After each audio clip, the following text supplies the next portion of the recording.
प्रातः क्लास चल रहा था 20/11/1967 सोमवार को छठी पेज के मध्य में बात चल रही थी।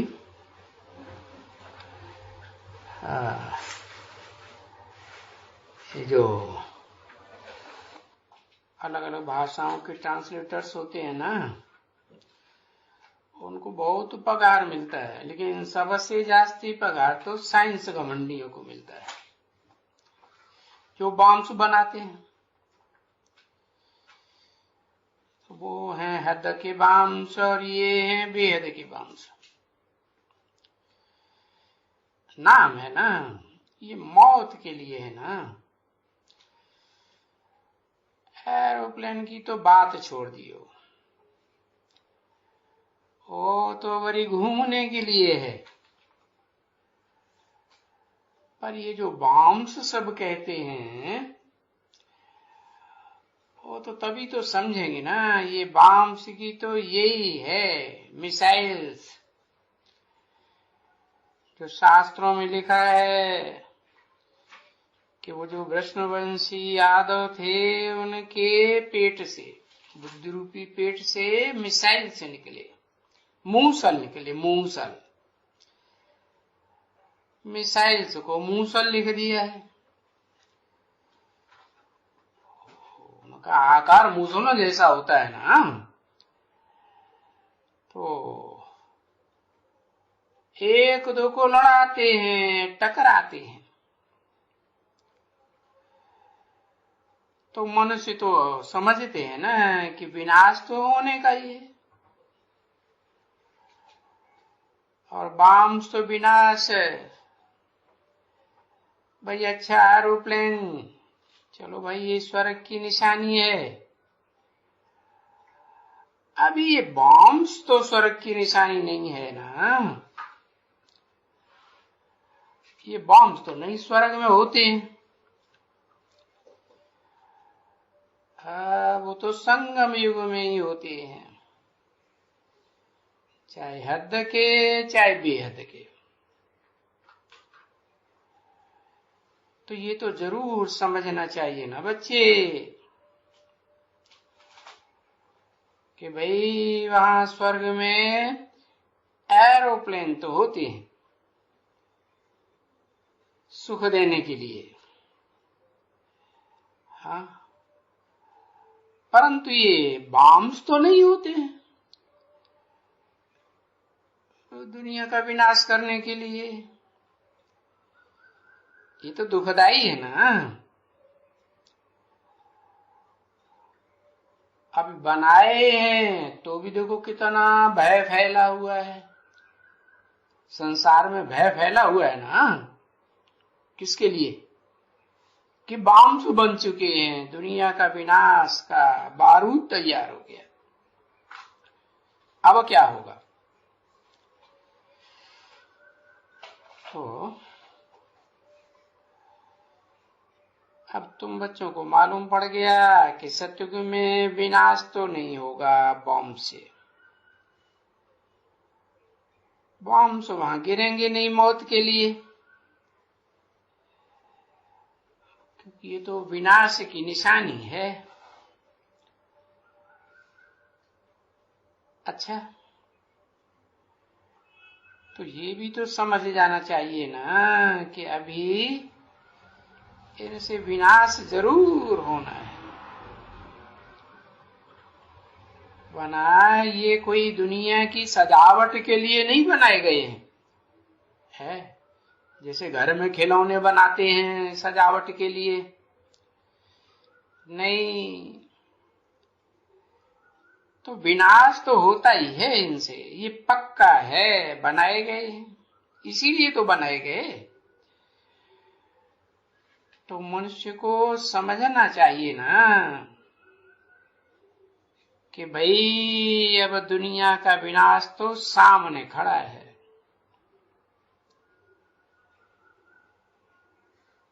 क्योंकि ये कोई एक दो चार तो नहीं है,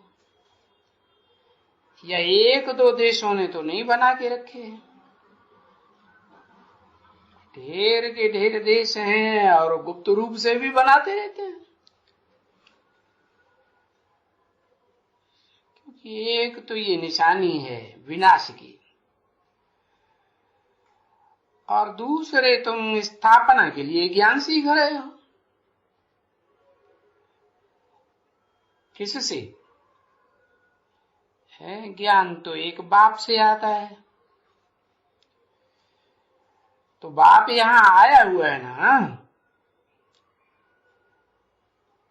फिर जब ज्ञान पूरा होगा, स्थापना होगी, तो विनाश तो जरूर होगा। है? पहले क्या होगा? पहले विनाश होगा कि स्थापना होगी? पहले स्थापना फिर विनाश। हाँ, तो देखो ये भी तो बुद्धि का काम है ना, समझने का। परंतु अभी देखो इतना बैठ करके लोगों को समझाते हैं, तो कुछ न कुछ तो बुद्धि में बैठता है, क्योंकि जब सुनते हैं तो उस समय बुद्धि में बैठता है। फिर बाहर जाते हैं तो दुनिया की चकाचौंध में सब भूल जाते हैं। यहाँ आते हैं तो उस समय सुनते हैं, समझते हैं, फिर जो गाया जाता है वहां की वहां भी, तो बस फिर वहां बस यहां से उठे बाहर निकले, और ये जो अभी ताजी समझ होती है ना, वो पावती बन जाती है। जो यहां से समझ मिलती है वो गुम हो जाती है एकदम।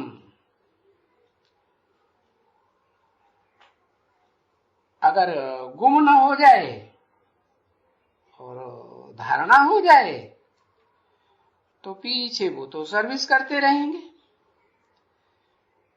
परंतु वो फिर सर्विस कर नहीं सकते है। तो कितना इनका हिस्सा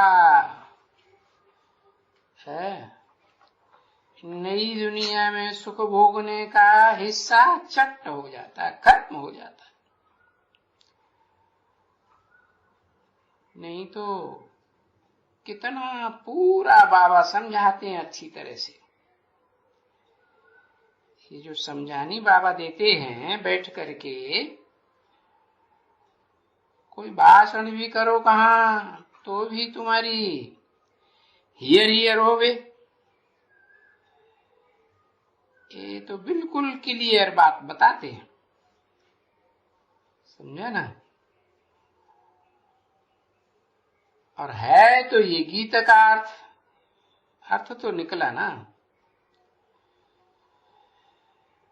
तो देखो, परंतु देखो गीत का अर्थ कितना सारा रचता रचना के आदि मध्य अंत का समझाई दिया है। बच्चों को सारा राज समझाया, परंतु होता क्या है कि ये तो जरूर है, जैसे टीचर है पढ़ाते हैं, पीछे सुनते तो सभी स्टूडेंट्स हैं, पर कोई के अंदर में धारणा होती है, कोई के अंदर में नहीं होती है। तो कोई पास हो जाते हैं तो कोई फेल हो जाते हैं।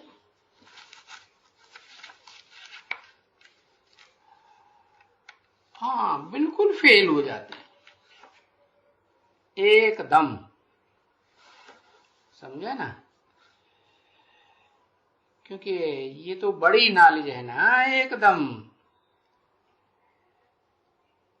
इसमें तो भला बहुत करोड़ों को नॉलेज मिलने की होती है। 20/11/67 की प्रातः क्लास का 7वां पेज, दूसरी लाइन।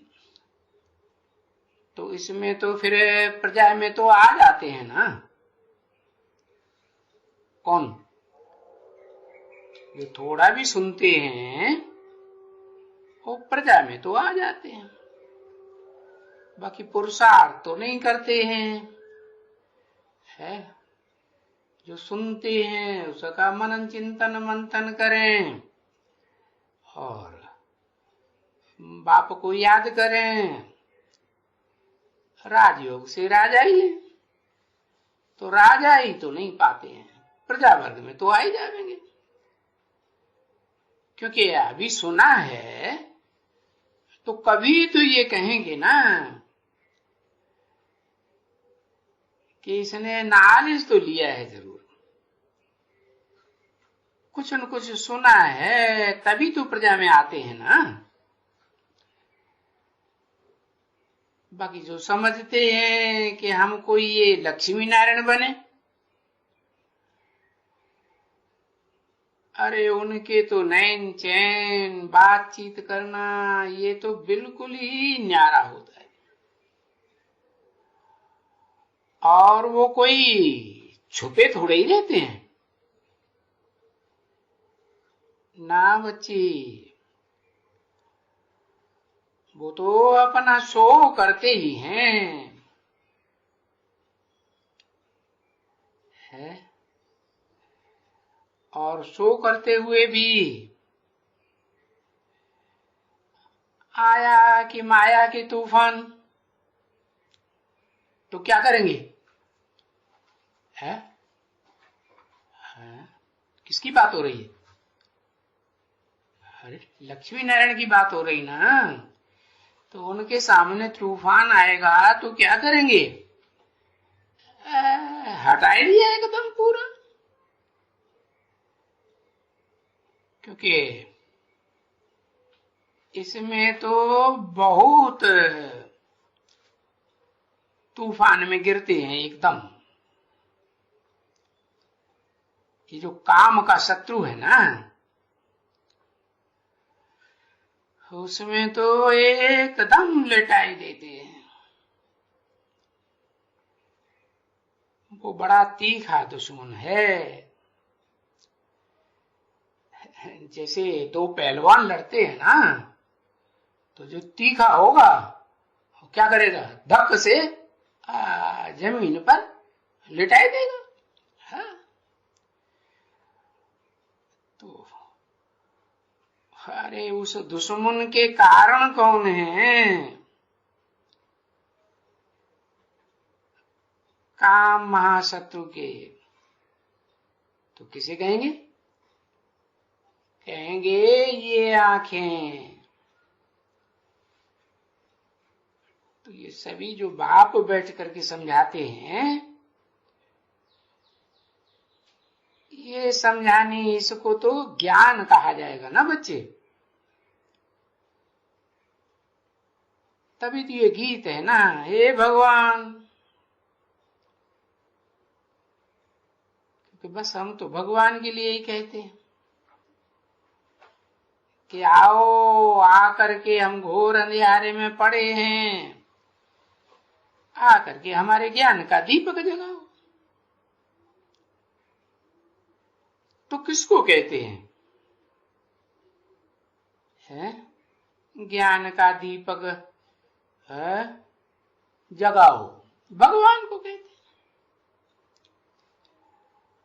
और भगवान कब आएंगे? वो तो बेचारे घोर अंधियारे में पड़े हुए हैं। किसने डाला है? इन शास्त्रकारों ने, विद्वान पंडित आचार्यों ने जो शास्त्रों में लिख दिया ना कि ये सृष्टि लाखों वर्ष की है, और अभी तो कलयुग के हजारों वर्ष पड़े हुए हैं। अभी तो बच्चा है, कलयुग रेगड़ी पहन रहा है। तो समझते हैं विनाश तो बहुत लंबे समय के बाद होगा।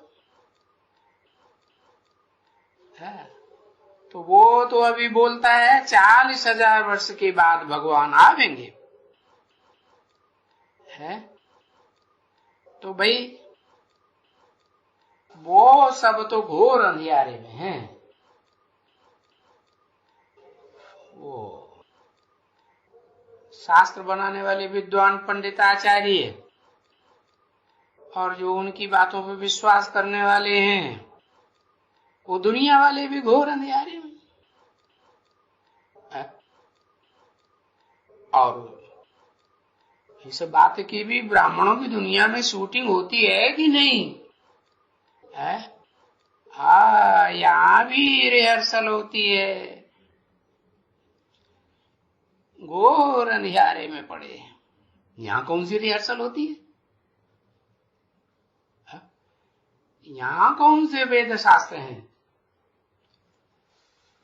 अरे यहाँ जो प्रैक्टिकल में जो कहते हैं विनाश सामने खड़ा है, वो बड़े बड़े अंडरग्राउंड महलमानियां अटारियां बनाते रहते हैं, तो लोगों की बुद्धि में बैठेगा कि विनाश होने वाला है? क्या समझेंगे?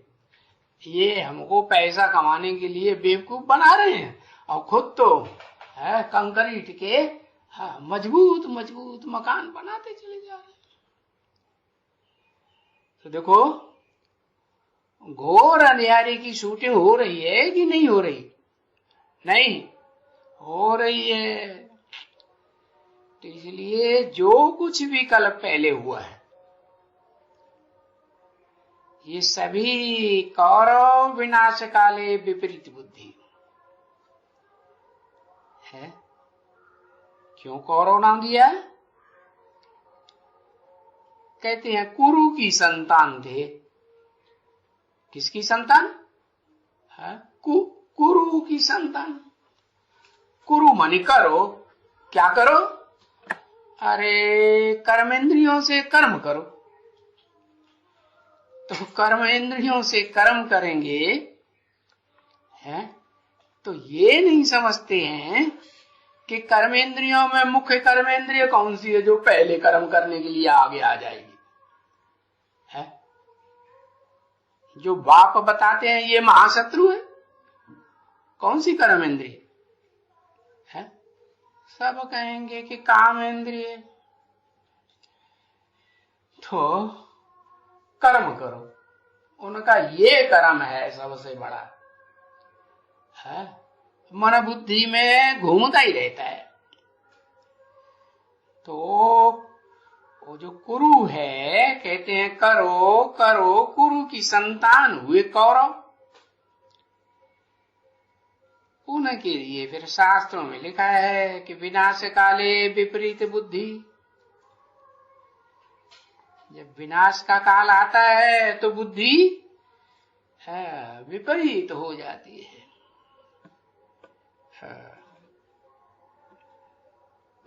कहते भी हैं, जाय विधाता दारुण दुख देई, ताकि मति बुद्धि पहले हरि ले। तो है मेरी विपरीत बुद्धि।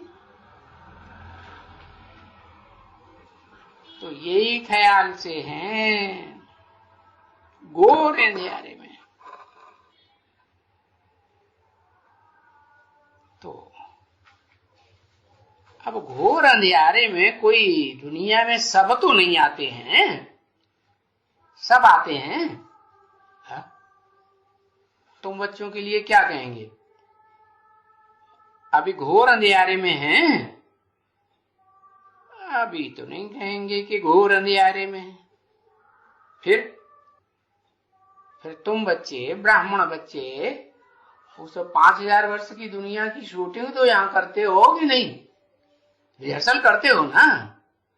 तो अभी नहीं है तो फिर रिहर्सल करेंगे विनाश काल की दुनिया की कि नहीं करेंगे? अरे पहले सतो प्रधान, सृष्टि का क्या हाल होता है? पहले सतो प्रधान, फिर रजो प्रधान, फिर तमो प्रधान। तो तमो प्रधान होते हैं तो विनाश का सामान तैयार करते हैं।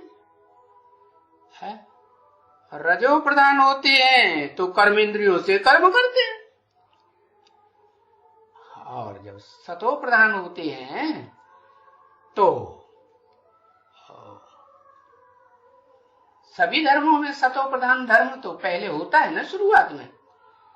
तो बाप भी आते हैं, सद्धर्म की स्थापना करते हैं। तो पहले पहले तो जो ज्ञान मिलता है उसमें बहुत खुशी होती है, क्योंकि ज्ञान से क्या होता है, ज्ञान से सुख होता है ना। हाँ, तो तुम्हारी खुशी जैसी खुराक नहीं।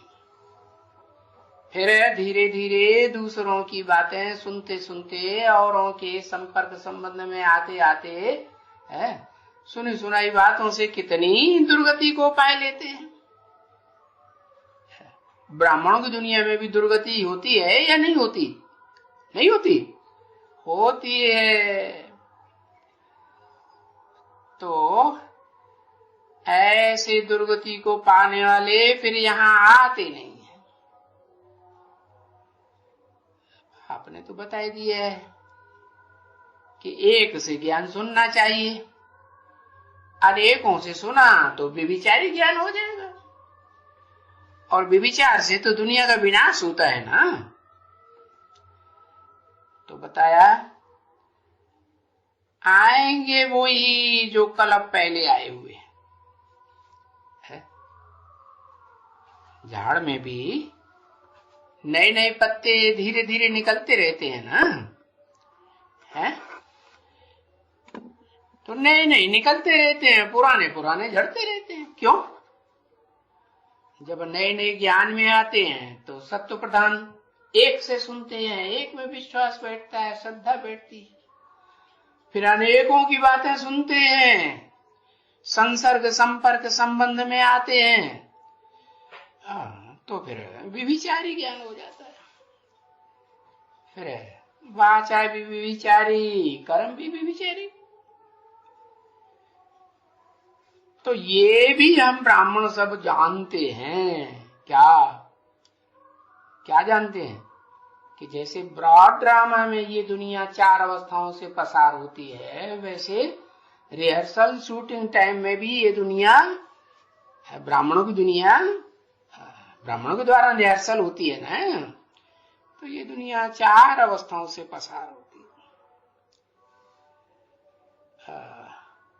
तो वो भी तो जरूर विनाश होंगे ना। हाँ, दुनिया वाले भी, उनका भी विनाश निश्चित है। हाँ, और यहाँ जो तमो प्रधान बनते हैं उनका भी है नंबरवार, क्योंकि ये सभी नेचुरल कैलेमिटीज वो तो आएंगी जरूर। नेचुरल कैलेमिटीज किसके द्वारा आती है? कहते हैं पृथ्वी, जल, वायु, अग्नि। पृथ्वी क्या करती है? बड़े बड़े भूकंप लाती है। तो ब्राह्मणों की शूटिंग की दुनिया में वो पृथ्वी का पार्ट किसका है? कहते हैं ये धरणी माता सारी दुनिया की अम्बा है, माता है। इस धरणी में सबकी पालना होती है ना। देवात्माओं की भी होती है, तो राक्षसी आत्माओं की भी पालना इस धरणी में होती है। तो वो तो जड़ा धरणी है। और तुम्हारी ब्राह्मणों की शूटिंग की दुनिया में कौन सी धरणी है? चैतन्य है या जड़ है? वो है चैतन्य धरणी, महाकाली। तो ये जो महाकाली है ना, वो आएगी तो जरूर। तो क्या करेगी? भूकंप लाएगी या नहीं लाएगी? भू माने धरणी, धरणी माने कन्या माता है। जो कन्या माताएं हिलेंगी तो कन्या माताएं तो आधार है ना, वो सब हिल पड़ेंगे। ये तो कल्प कल्प आती है। क्या? नेचुरल कैलेमिटी, चाहे धरणी के द्वारा और चाहे अग्नि के द्वारा। क्या? अग्नि कौन? सूरज है ना, जब बहुत तपता है तो क्या आग बरसती है कि नहीं? जैसे अभी ओजोन किरण फटती जाती है तो गर्मी बढ़ती जाती है या घटती जाती? बढ़ती जाती। और जैसे सूर्य सवेरे को निकलता है तो कैसा देखने में आता है? आग का गोला देखने में आता है। तो वो अग्नि का रूप हुआ ना। हाँ, तो जैसे अग्नि कहो, सूरज कहो, बात तो एक ही हो जाती है। तो ये कल्प कल्प है, ये अग्नि है, ये वायु है, झंझावात आता है, जो साइक्लोन आता है ना, बड़े बड़े साइक्लोन आते हैं, तूफान आते हैं, तो कितना विनाश हो जाता है। अगर नहीं आते होते तो क्यों? अगर नहीं आए होते तो ये साक्षात्कार क्यों कराया विनाश का? आते हैं तभी तो साक्षात्कार कराया ना, समझे ना? तो कल्प पहले भी साक्षात्कार कराया था, नहीं चलू, और अभी भी साक्षात्कार करावेंगे। आज में भी बहुत साक्षात्कार हुए ना, आदि सुअंतिम में भी हो गए। अब उन्होंने तो एक के लिए लिख दिया है कि अर्जुन को साक्षात्कार कराया। अब वो गीता तो झूठी है। अब ब्राह्मणों की दुनिया में किसको साक्षात्कार कराया? कहते हैं दादा लेखराज को विनाश का भी साक्षात्कार कराया। तो कब कभी छूट गई, रोने लगे। तो वो तो उन्होंने एक के लिए लिख दिया है, परंतु इनकी बातों में भी कुछ न कुछ आटे में लून मिसल सच्चाई है जरूर। उन शास्त्रकारों के शास्त्रों में भी सच्चाई है या नहीं? अगर नहीं होती तो बाप यू क्यों कहते कि मैं शास्त्रों का सार आकर के सुनाता हूं? वेद शास्त्रों का सार मैं सुनाता हूं, असलियत क्या है वो मैं बताता हूं। तो अभी तो यहां तुम प्रैक्टिकल में देखते हो ना, मैं सार की बातें तुम्हें बताता हूं ना, तो कोई एक को थोड़े ही साक्षात्कार होते हैं, ये तो बहुतों को होते हैं, और ये है बुद्धि का साक्षात्कार। तीसरे ज्ञान नेत्र का साक्षात्कार है वो भक्त लोगों का, जो भक्ति मार्ग में साक्षात्कार होते रहे, मीरा को, रैदास को, तुलसीदास को, सूरदास को, वो कोई बंद आंखों के साक्षात्कार की बात नहीं है। असलियत तो ये ज्ञान के साक्षात्कार की बात है। तो तुम्हारी बुद्धि में साक्षात्कार होता है ना। अरे ऐसे बहुत हैं जिनको इन ज्ञान की बातों का भी साक्षात्कार होता है, ढेर है। इनका तो साक्षात्कार, क्योंकि आत्मा तो बिंदी है, उसका साक्षात्कार क्या होगा? बिंदी का साक्षात्कार कोई समझेगा ही नहीं। वो तो गीता में सुनाई दिया है, अखंड सूर्यों से जी तेजोमय, 1000 सूर्यों का तेज इकट्ठा हो जाए, इतना तेज हो में फलाना ठिकाना। अरे उसकी तो बात ही नहीं। अभी भला और किसका कभी उनको साक्षात्कार मानेंगे? ब्रह्मा के बगैर दूसरे का किसका मानेगा? क्योंकि अभी जो ब्रह्मा दिखलाते हैं ना, है तुम बच्चे ब्रह्मा का चित्र दिखलाते हैं ना लोगों को, है तो सभी क्या करते हैं? महिमा करते हैं कि ग्लानि करते हैं? मैं ब्रह्मा की क्या करते हैं? ग्लानि करते हैं। बाप ने तो बता दिया सबसे जास्ती ग्लानि होती है बाप की, फिर उसके बाद सबसे जास्ती किसकी है? पहले नंबर में बाप की ग्लानि, फिर दूसरे नंबर में ब्रह्मा की ग्लानि होती है। तो अभी तो ब्रह्मा ने भी शरीर छोड़ दिया, उनकी ग्लानि की बात भी खत्म हो गई। तो अब किसकी ग्लानि होगी? किसका नंबर है?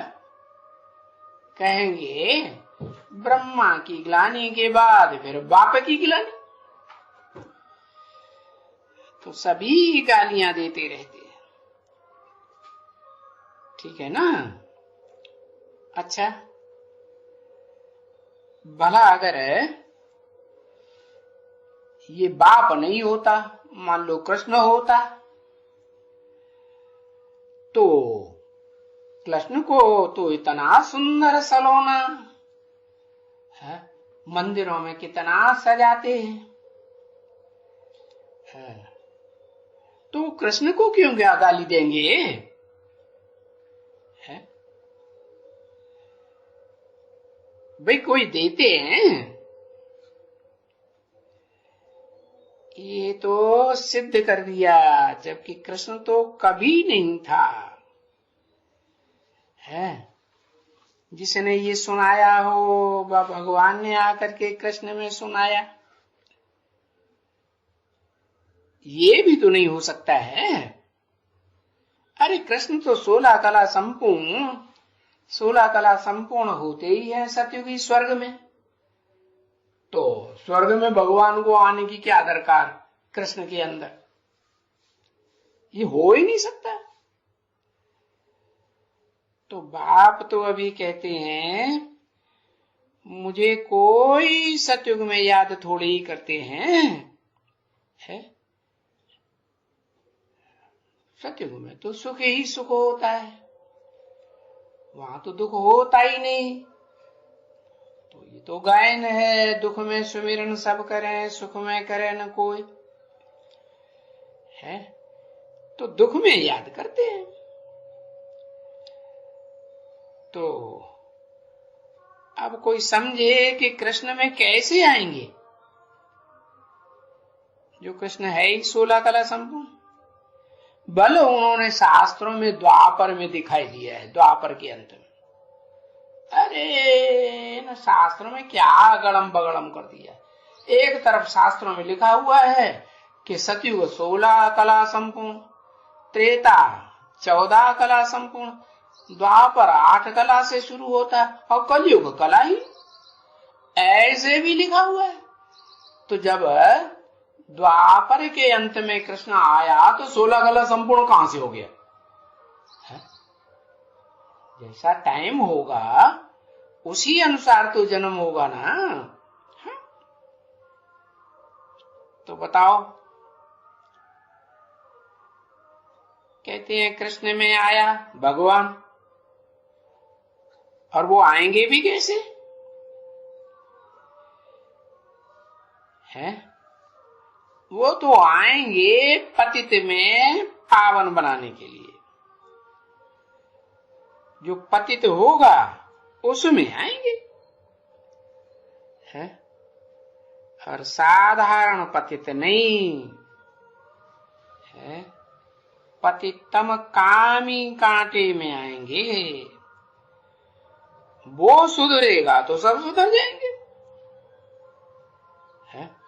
नहीं तो कोई बताए उस 16 कला संपूर्ण पावन कृष्ण में कैसे आएंगे, है? क्योंकि आते ही हैं पराई शरीर में, पराई दुनिया में, है? तो वो स्वर्ग की दुनिया कोई पराई तो नहीं है ना। ये तो पराई दुनिया, ये दुखदाई दुनिया, ये रावण राज्य की दुनिया, यही दुनिया तो है ना कलयुग का अंत, है? रावण को 10 शीश दिखाते हैं ना, तो कलयुग के अंत में सारे ही धर्म आकर के रावण संप्रदाय बन जाते हैं, तमो प्रधान। रावण को क्या कहेंगे, सतो प्रधान या तमो प्रधान? क्या कहेंगे, तमो प्रधान। तो तमो प्रधान दुनिया में बाप आकर के नई सतो प्रधान दुनिया बनावेंगे ना।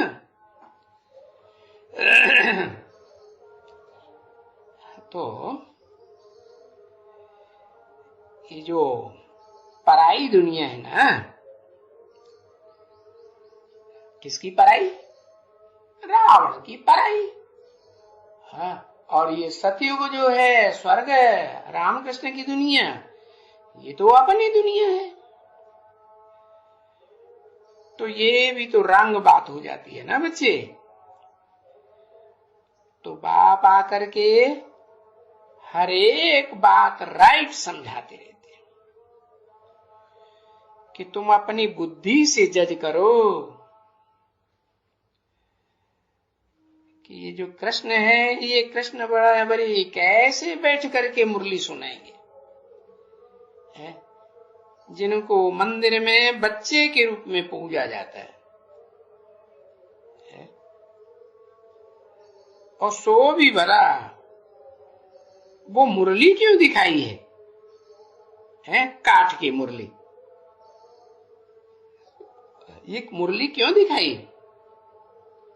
अरे कृष्णवरी ऐसा टेढ़ा बांका दिखाई दिया और काठ की मुरली दिखाई दी, क्या मतलब? कहाँ की बात है शास्त्रों में? बाबा तो तुम बच्चों को रोज बताते रहते हैं कि शास्त्रों में जो भी बातें हैं कहाँ की यादगार? संगम युग की यादगार। और जो भी ये त्योहार मनाते हैं, मंदिर बनाते हैं, वो सब कहाँ की यादगार? हाँ, कहेंगे है संगम युग की यादगार है, जब बाप आते हैं। तो क्या यादगार है कि जिस दादा लेखराज ब्रह्मा में है टेम्परेरी रथ में आते हैं, वो रथवान आत्मा, रथी आत्मा कैसी है? कठबुद्धि है। क्या? उसके मुख से जो आकर के, जिसको कहते हैं वेदवाणी, ब्रह्मा के मुख से वेदवाणी निकली, तो वो वेदवाणी जो बाप आकर के सुनाते हैं, वो वेदवाणी ब्रह्मा को कुछ भी समझ में नहीं आती। तो नहीं समझ में आती तो आत्मा को क्या कहेंगे? कठबुद्धि कहेंगे। क्या कहेंगे? कठबुद्धि ही कहेंगे ना।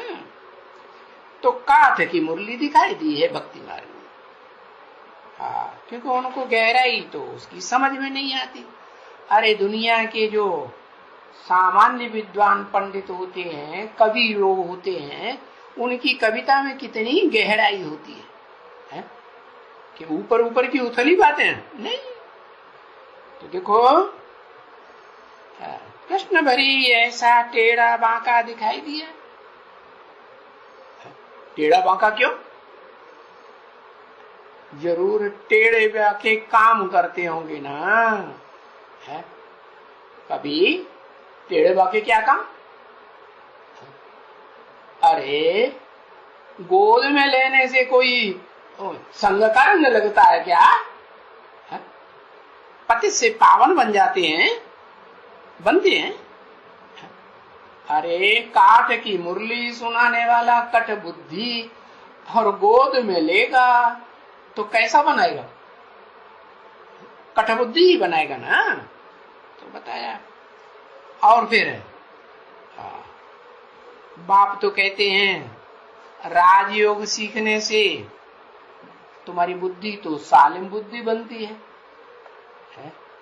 राजयोग सीखेंगे तो बुद्धि महीन बनेगी ना। महीन बुद्धि में तो ज्ञान की गहराइयां ज्यादा पकड़ी जाएंगी ना।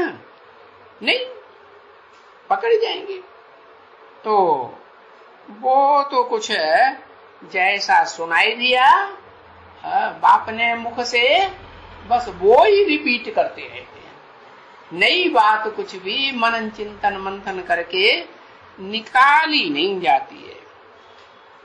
तो जो आत्मा है वो क्या कहेंगे, जो दिल है वो पावरफुल बनेगा या कमजोर हृदय बनेगा? है? अरे याद से तो है हार्ट फेल होना चाहिए कि हार्ट पावरफुल बनना चाहिए? है? पावरफुल बनना चाहिए। उनको तो साक्षात्कार मात्र हुआ विनाश का तो कांपने लगे, रोने लगे। अरे बाप तो आकर के ऐसा पावरफुल बनाते हैं कि दुनिया में एटम बम फूटे, चाहे जिस मकान में बैठे हैं और भूकंप आए और डोलम डोल होता रहे तो भी क्या करें, बड़े मस्त होकर के याद में बैठे रहे कि दिल घबराएगा। जैसे आजकल हार्ट फेल होते हैं ना, तो क्या हुआ है? वो कठबुद्धि का क्या हाल हुआ? हार्ट फेल हुआ ना। और जब हार्ट फेल होता है तो फिर तो भूत प्रेत सूक्ष्म शरीर धारण करते हैं। तो सूक्ष्म शरीर धारण करने वाले उल्टा पलटा पार्ट बजाएंगे या सीधा पार्ट बजाएंगे? है? प्रवेश करेंगे स्त्री चोले में और साबित करेंगे भगवान आया हुआ। फॉलोअर्स भी क्या समझेंगे, हाँ गुलजार दादी में भगवान आया हुआ। अरे कभी सुना है कि भगवान स्त्री चोले में आता है? नहीं, ऐसा तो होता ही नहीं। अरे भगवान तो पुरुष चोले में ही आएगा। पुरुष चोले में आकर के संग का रंग लगाएगा। स्त्री चोले में आए और स्त्री चोले से सब आकर के मिलेंगे तो स्त्री तो बर्बाद हो जाएगी कि आबाद हो जाएगी? है? खून खराब होगा उसका या अच्छा बन जाएगा? क्या होगा? है? खून खराब हो जाएगा। तो बाप तो पुरुष चोले में आते हैं और है भी पुरुष। आत्मा को क्या कहेंगे? आत्मा को पुरुष कहेंगे ना। है? और जैसे चोले में प्रवेश करते हैं उसको प्रकृति माता कहेंगे। तो जो प्रकृष्ट कृति है ना, इसलिए कि बाप योग बल से उस शरीर रूपी प्रकृति को जिसमें मुकर्रर रूप से प्रवेश करते हैं उसे कैसा बनाते हैं? कैसा बनाते हैं? योग युक्त बनाते हैं। हाँ, दिखाते हैं कि परम धाम का रंग कैसा होता है। परम धाम जहाँ आत्माएं रहती हैं लाल लाल रंग दिखाते हैं ना। हाँ।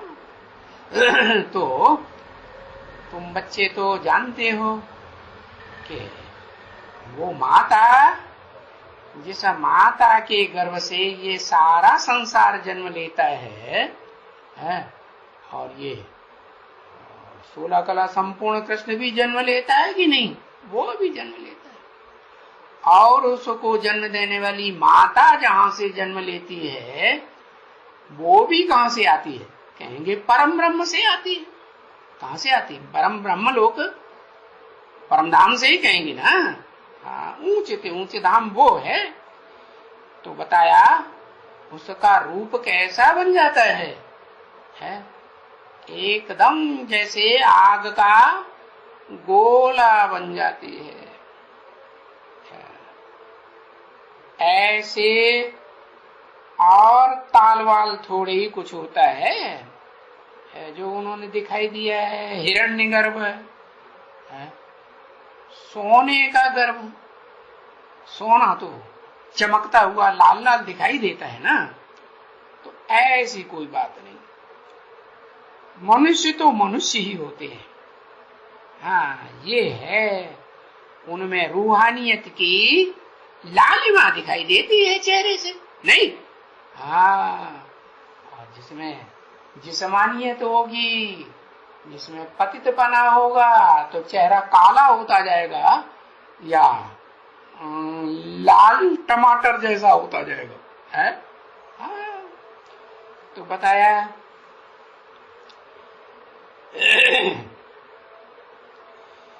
ये सभी गपोड़े सपोड़े शास्त्रों में लगाए दिए हैं। अच्छा बच्ची, टोली ले आओ। ये ज्ञान से, ज्ञानों के रतन से ये बड़ा सहज है, इसलिए इसका नाम ही है सहज राजयोग और सहज ज्ञान। तुम तो समझते हो कि ये बहुत सहज ज्ञान है? बूढ़ी माताएं भी समझ सकती है? छोटा समझदार बच्चा हो वो भी समझ सकता है, टिकलू टिकलू सुनाता रहेगा, अति सहज है। परंतु नहीं, फिर बहुतों के लिए बहुत मुश्किल हो जाता है। क्या? क्यों मुश्किल हो जाता है? क्योंकि अंदर से एक और बाहर से दूसरे होकर रहते हैं। नहीं तो भोले भालों के लिए भगवान आता है, भोलों का भगवान है या तिकड़मबाजों का भगवान है? भगवान किसका है? पहले भोला भंडारी कहा जाता है ना। तो बहुतों के लिए तो बहुत मुश्किल है, टेढ़ी बुद्धि है ना, समझे ना, धारणा होती ही नहीं, क्योंकि वो फिर योग में रह नहीं सकते हैं, धारणा ही नहीं होती, भावना ही नहीं है। जैसे भावना उड़ जाती है। यहां तो देखो बाप ऐसी दुनिया बनाते हैं, ये प्रकृति तुम्हारी दासी हो जाती है। क्या है? जो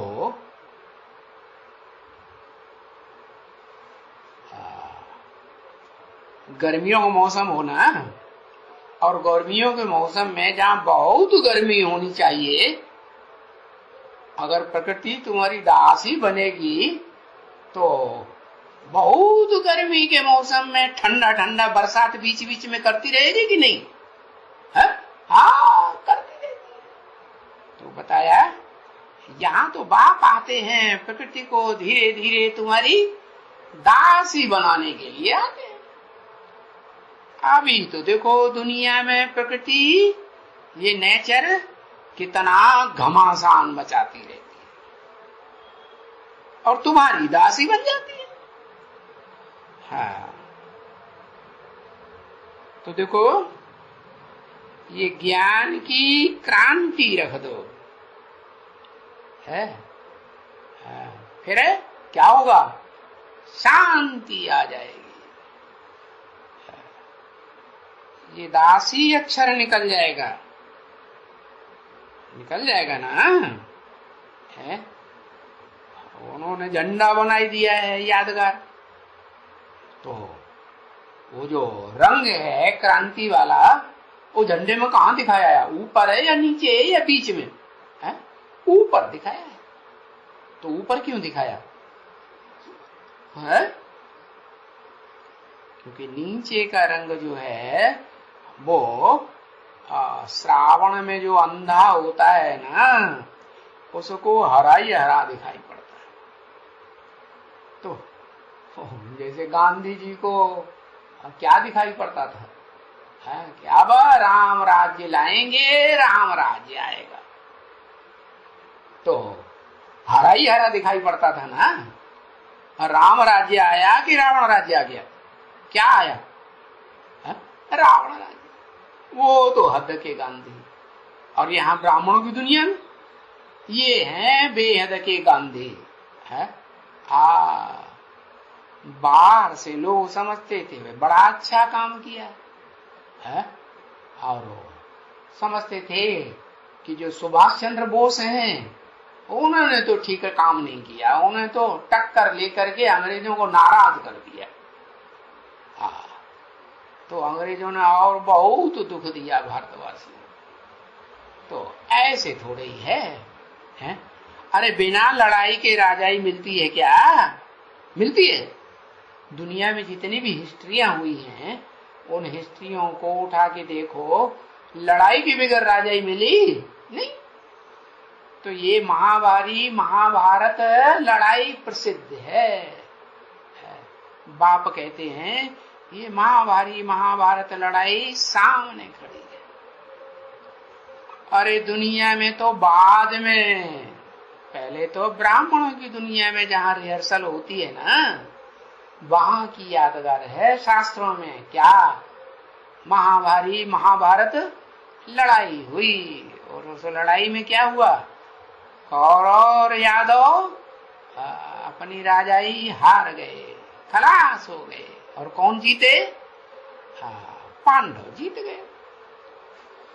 तो जो जीते उन्होंने फिर स्वर्ग की बादशाही पाई। तो स्वर्ग में ये दासी अक्षर निकल जाएगा। अच्छा, मीठी मीठी रूहानी बच्चों प्रति रूहानी बाप व दादा का याद प्यार, गुड मॉर्निंग। ओम शांति।